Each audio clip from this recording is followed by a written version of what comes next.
Klickenabendler. Wir sind in Essen auf der Spiel 2023 bei Horrible Guild, and now we have got a new big game which did come out last year, and I think this year it will come out in Germany as well, in German language.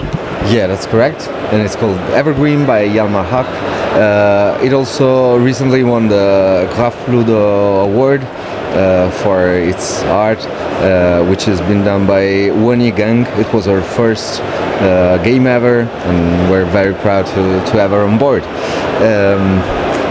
This year we have got an expansion for it, which we will show you at the moment. And for you, important thing is when you don't know the base game, you see here the base game.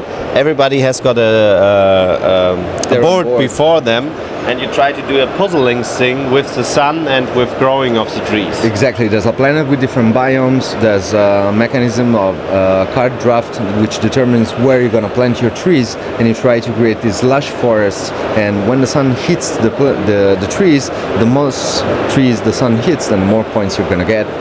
And there's also an end game scoring phase based on the cards that weren't drafted. So what's new in the game is pines and cacti, which weren't in the base game.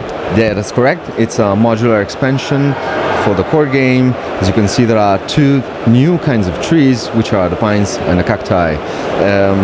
So the cacti can be placed straight onto the board. They don't go through the sprout phase.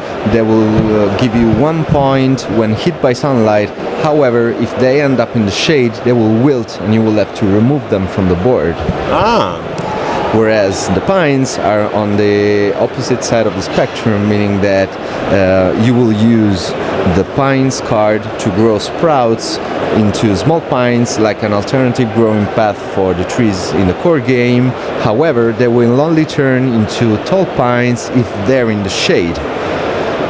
On top of that, there are cards which introduce negative fertility when they end up in the fertility zone, which determines the endgame scoring, which means that you have a lot to think about and quite a few different combinations possible. Since these are modular expansion, you can use just one of those or both at the same time, and you can choose to swap out any kind of card from the core game and replace it with one of the new. So a tons of combination, and I also think that these kind of trees make you look at the board in a different way compared to the ones that are featured in the core game. So people who loved Evergreen will really be into all the possibilities that these small expansions offers. And the thing what you are trying to miss in the normal game is you see where the shadow is and don't place a tree there or something like that.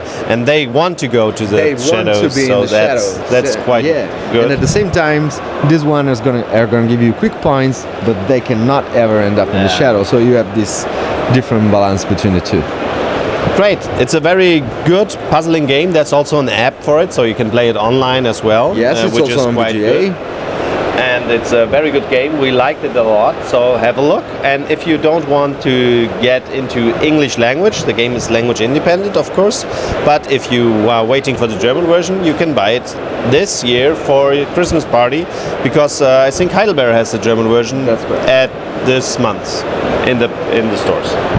Yep, that's correct. All right. Thanks for your time. It's been a pleasure. Bye.